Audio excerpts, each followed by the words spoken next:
Really excellent video here by Dan Cohen at Behind the Headlines on the United States government, along, I guess, to a lesser extent, other so-called Western powers and their propaganda campaign, trying to drum up these really horrendous claims, about a very serious issue of genocide, supposed genocide happening against the Uyghur Muslims in Xinjiang province of China. But as this video will show, there's no factual basis for these claims, and it's just propaganda and another form of drumming up opposition to China, and really, frankly, disgusting that you would use that genocide charge when in fact it's not taking place. It's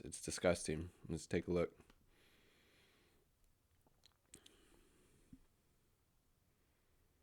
Play.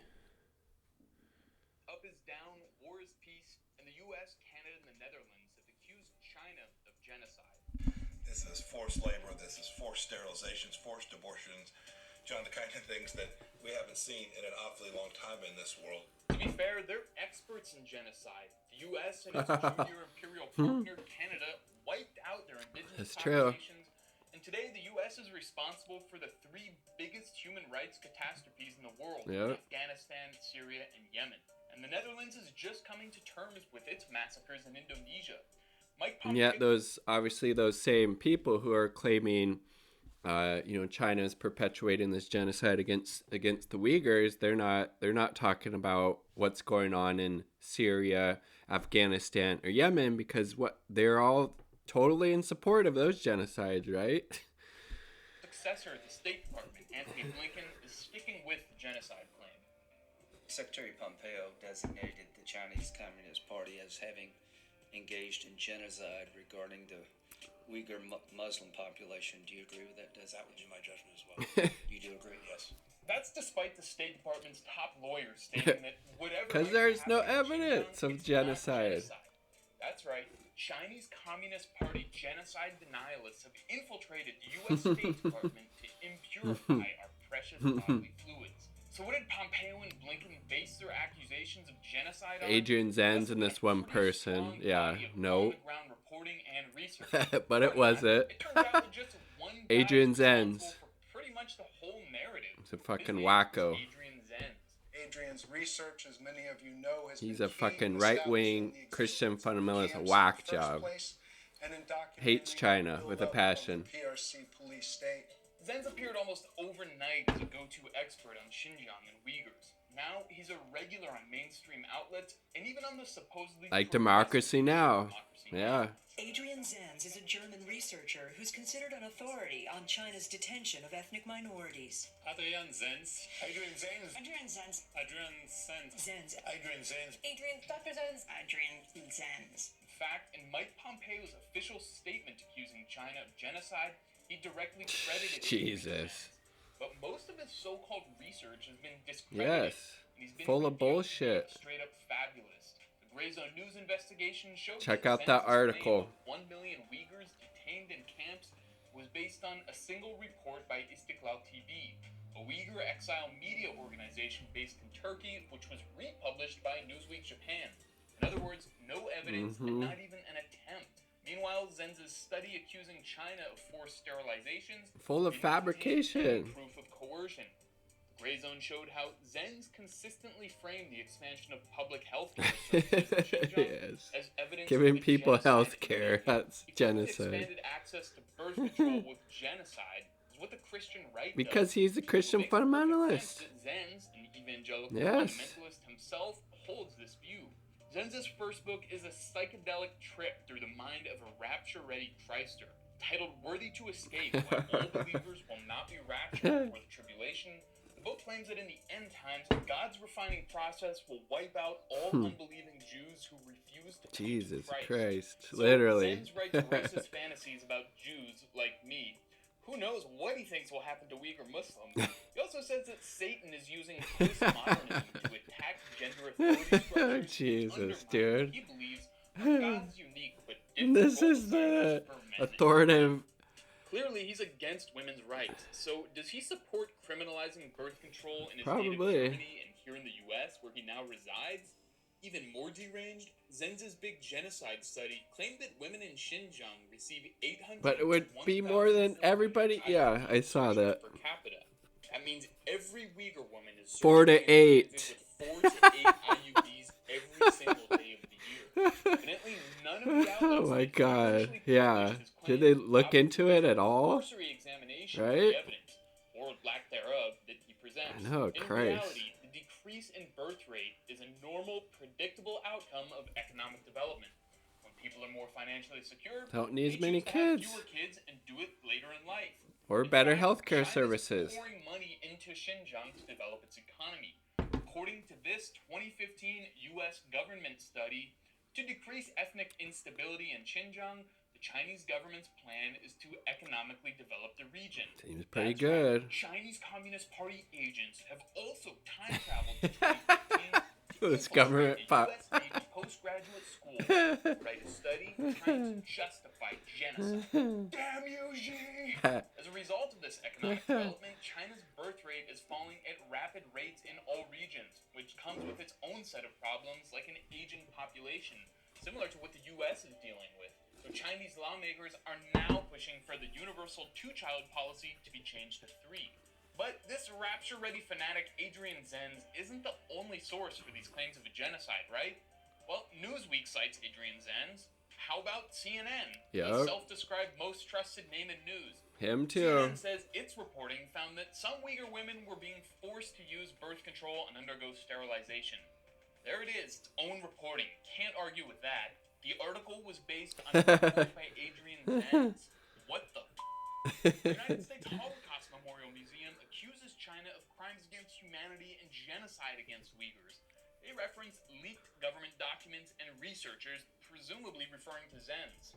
With Zenz at the center, a cast of shady characters have promoted this disinformation to support the phony genocide claim. Like Rushan Abbas, former Pentagon contractor who worked for Radio Free Asia. CIA cutout. Mouthpiece Yep. started by the CIA. In 2017, Rushan Abbas, a Uyghur American, stopped calling her family in China to protect them. My sister is probably being held in one of those modern-day concentration camps. Rushan Abbas is executive director at Campaign for Uyghurs. She worked for the fucking CIA for and Democracy Now. Look at this. Oh Christ! Fuck Democracy Now for parodying this bullshit. And Darren Byler, he's a fellow at the Wilson Center, which is funded by the U.S. government. Yeah, you and wonder he most of other supports NATO it. Governments, big banks, and corporations. His resume shows he's also been funded to the tune of $100,000 There you by go. the U.S. Department of Education. He does panels with Louise Grieve, former vice president of the CIA cutout National Endowment Yep. for Democracy. Also who horrible. now runs the NED-funded Uyghur Human Rights Project. See this connection? Cold-blooded genocide, and the world has to end business as usual.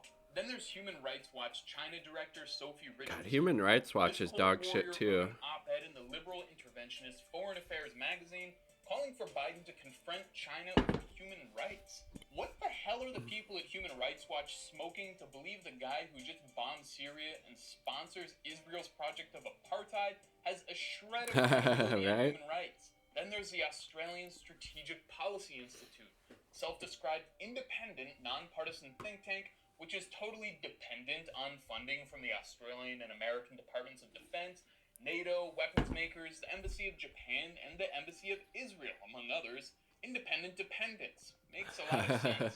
And dollars. The Uyghur genocide claim was virtually unheard of before 2018. Up until that point, Western media coverage of the issue was dramatically different. Like the New York Times. In the 1980s, it published a series of articles about how Uyghur Muslims were actually prospering and Islam was flourishing under Chinese rule. The article even said that some communist officials were also practicing Muslims. In 1994, the New York Times reported that Uyghur extremists were returning from Afghanistan, where the CIA spent $1 billion arming what it called a university of jihad.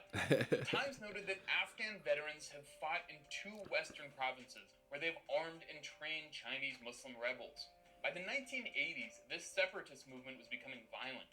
In one 1997 incident the Times reported on, about 1,000 Muslim separatists of the Uyghur ethnic minority rampaged through the town, Yining, on Wednesday, smashing cars, burning shops, and beating up ethnic Chinese to protest Beijing's rule. In the wake of the U.S. destruction of Yugoslavia, the Times noted that separatists fantasize about a NATO bombing campaign. This Uyghur separatist movement, its violent anti-Han rampages, or the militants returning from Afghanistan are barely mentioned in any of the contemporary New York Times reports claiming genocide. In 1981, the Washington Post wrote about growing ethnic tensions in Xinjiang, noting that Peking has taken pains to ensure ethnic rights and elevate minority group members to leadership positions. In Xinjiang, a kind of affirmative action program has been started at the provincial university to guarantee that 60% of new students are from ethnic backgrounds. Today, none of this gets mentioned in the Washington Post goes against their narrative. How about Newsweek? Back in 2000, horrible Chinese Communist Party that threatened to fragment China along ethnic lines. The Uyghur separatists threaten the security of Beijing, and some might even join forces with Islamic holy warriors. Now it's all genocide all the time.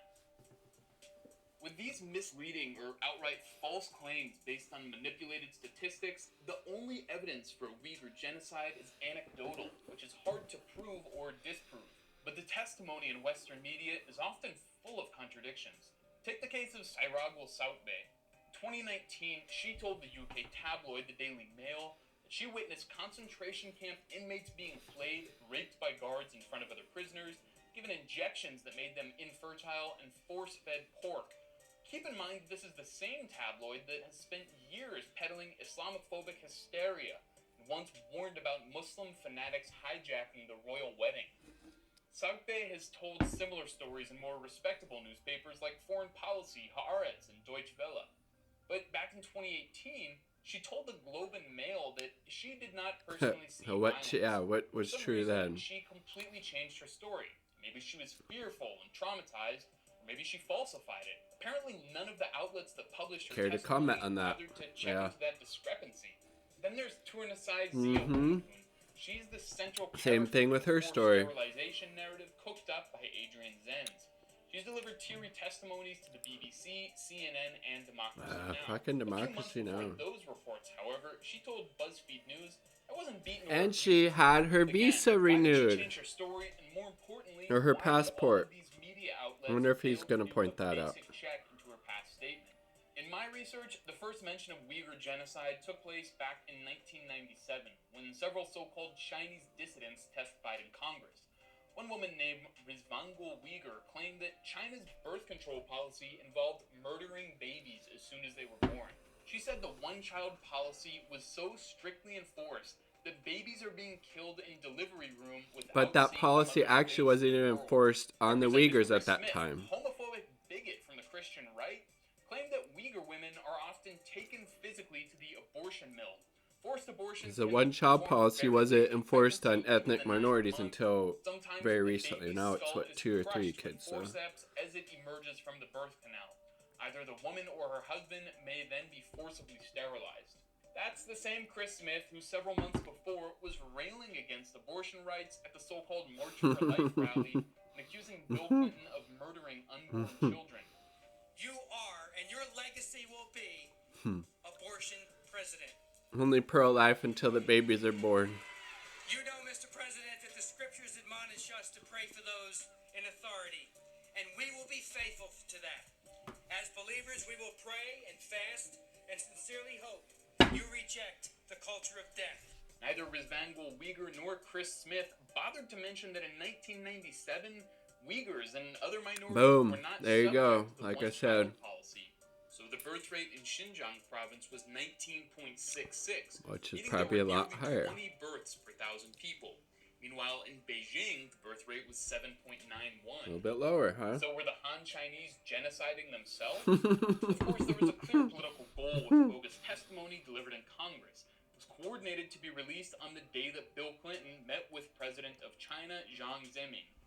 Members of Congress were demanding Clinton take a hardline approach to China, some even using racist epithets to warn of a Chinese invasion. The White House will not wise up till there's a There's a couple minutes left in that video. I'll link link it down below in case you want to watch it. But again, complete bullshit and fabrication. There's no factual evidence to support claims people are making that there's a genocide happening against the Uyghur Muslims in Xinjiang province. Like the video if you like the video. Peace, much love.